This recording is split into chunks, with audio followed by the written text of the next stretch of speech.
2023 Cairns half Ironman 70.3. Didn't really know what to expect from my body, having just done my best ever marathon only 5 weeks ago, and also going through a bit of a detox, which was not ideal in the lead-in, but went for it anyway and didn't have too many expectations of achieving any particular result. Prior to the day, I didn't have any issues with my body anywhere. Nothing was sore or anything. Didn't feel amazing in the week leading up to it, but tis what it is sometimes. 4 AM wake up, got to the beach, no worries. Got our things sorted in transition. Got to about 10 minutes to go and I had to go to the toilet again, but the lines weren't too crazy, which was nice. Better to get everything out rather than commence the event and then have the need to go to the toilet. Got swimming, and the first bit was kind of into the wind. It wasn't windy, it was quite flat. Ideal, really. About as ideal as it could have been. The first kind of out, across, out were kind of into the wave direction and also into the wind, which was a little tougher, but yeah, I was going fine. It was kind of not too crazy. Obviously a lot of people around, which was fine. I'm used to that. Then the kind of back straight was good. It was the longer stretch heading back towards the beach, and I felt like I was swimming quite slow, but when I stepped out of the water I saw 36. I mean, I thought that's cool, because I have not done much swimming this year at all. About 4,000 meters, not a lot, about 7 or 8 swims total, because it's been a very much run focused year. So that was nice seeing that. I was in zone 2, which was 33 to 37 minutes, so I was actually under 37 minutes. On to the transition.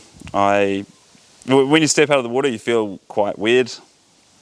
Not disorientated, but a little bit wobbly. So I just took it easy, pulled the wetsuit down, got that down to halfway, then goggles and cap off.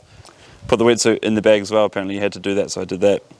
Got going on the bike. Transition was nice. Had my rubber bands on the shoes. Jumped on the bike, no issues, didn't Gumby it at all. Got going on the bike, felt good on the bike. Headed north, which was little tailwind. Again, it was light, the wind, like very, very light.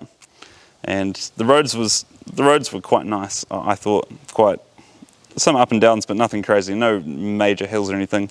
And I was going quite good on the way out to the turn. I was averaging close to 33k an hour. Again, like not knowing what I was going to be able to do on the bike. So that was cool. Then turned, and coming back over the hills and stuff, speed slowed a little bit. Not crazy. All going good. I took 2 bottles. I took one full of water and then another one with golden syrup, about that much in the bottom of the bottle. Rest with water. Didn't take any bottles from the aid stations, didn't take any other stuff from the aid stations at all. Heading back, was doing my best to not sit behind anyone. Obviously there's so many competitors on the road at one time, so it's unavoidable, but I would take my share of the wind any chance that I got, provided that I wasn't going onto the other side of the road. Unlike some of the other people, many other people were sitting in packs and sitting behind me and stuff, but that's up to them. Not interested in what they want to do or have to do. Yeah, it's a laugh, but hey, you can only control what you do, and that's what I did.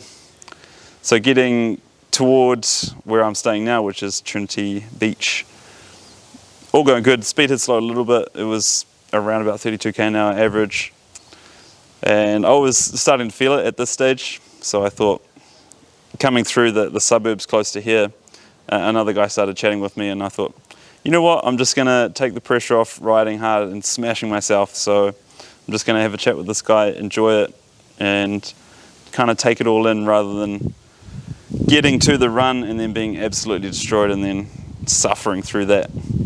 So the ride to town was nice. He kind of dropped off, that guy. We did chat for a little while, and then I just rode well but not smashed myself. Got into transition, stepped off the bike, no worries. Was quite happy with myself, having not practiced that in quite some time. Just got the feet out of the shoes and stepped off, no worries, at the dismount line. Got into transition, racked the bike, put the helmet down, got the shoes out and stuff. Didn't forget anything, which is cool. The only thing I did forget was to take my sleeve, which I'd worn on my arm, over my watch. And I had that stuff down my jersey, left it in there. Ah well, Sat on the ground, put my shoes on, got my bottles in, didn't forget them, put my headband on. Hopefully I had it straight, looked like I did, which is cool. Said go vegan. And started my watch right then and there, got running, felt really good, went through some trees. Thought the watch was glitching because of the trees, but I was actually running a little quick. First K was about 4:30 or something. Felt really good then, as you do. Crowd's pumped up and you're pretty pumped up. So then I backed it off after that and enjoyed myself on the run. It was good. I had 2 bottles, 2 little small pouch bottles, each with about that much of golden syrup, and I proceeded to down that just steadily, which is fine, and also take some water from aid stations because it was quite hot at that stage. The sun was beaming down and not a lot of breeze, but again, like, just felt good on the run because I'd obviously run so much this year. Then the second lap, I was slowing down a little bit. I was feeling it. I had run a half marathon off the bike 3 weeks ago, but I hadn't run any real long ones that much straight off the bike after a hard bike too much this year. So again, like, just took the pressure off, enjoyed it. Often before at events, I hadn't interacted with people, but you know, if they call your name or they say they're clapping, whatever, you know, it's nice to give them a wave and it's acknowledgement, and that's the kind of thing I was doing, and chatting to the odd person here or there, which was kind of cool, because to me, for this event, because I hadn't trained for it thoroughly, I thought, let's just take it in, let's not feel destroyed at the end of this, and 5 minutes here or there, what does it really matter at the end of the day? The main thing for me was to rep the vegan message, and that's what I had all over my tri kit. So heading for home, and it was still going all good. I thought, you know, I could really smash myself and save a little bit here or there, but just kind of enjoyed it more so. Ran decent, still ran a 1:45 half, and finished in 5:21. Swim was 36, bike was 31.7k an hour average, and then a 1:45 half to finish. I will post the results in the description if you want to see it, and also the run, ride and swim will be in the description if you want to check them out on Strava. Another big reason for doing this was to support Shamiz on his first attempt at doing this.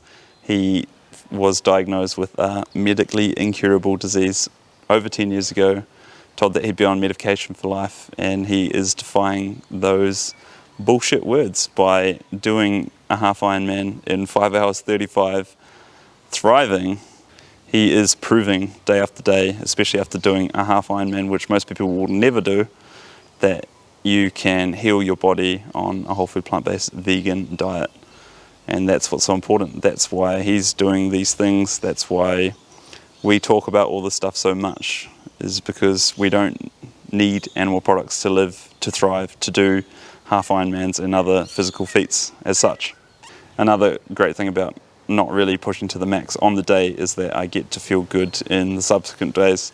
It's now Wednesday. I went for a bike ride with the boys today. We did over 70k and went up a rather large climb, and I feel good. It's nice to be able to go and ride the bike and enjoy post-event just a few days after like that. The main reason for that also is the amount of fruit I eat, the amount of whole foods, and no animal products. Muscles feel good, body feels good, and this is proof. Walking the talk, doing the thing. As always, the main reason for doing this is to show that we can absolutely thrive as vegans when we can do mid-5 half Ironmans fueled exclusively on plants, not paying other people to kill small animals for nothing other than taste. What will it take for more people to let go of the animal products, eat plants, thrive, love life? That's my wrap up. Any questions about it, please post them down below. We do have another mountain bike race coming up in August, so that'll be a lot of fun. Looking forward to putting in some solid bike training for that and thriving some more. Thanks for watching.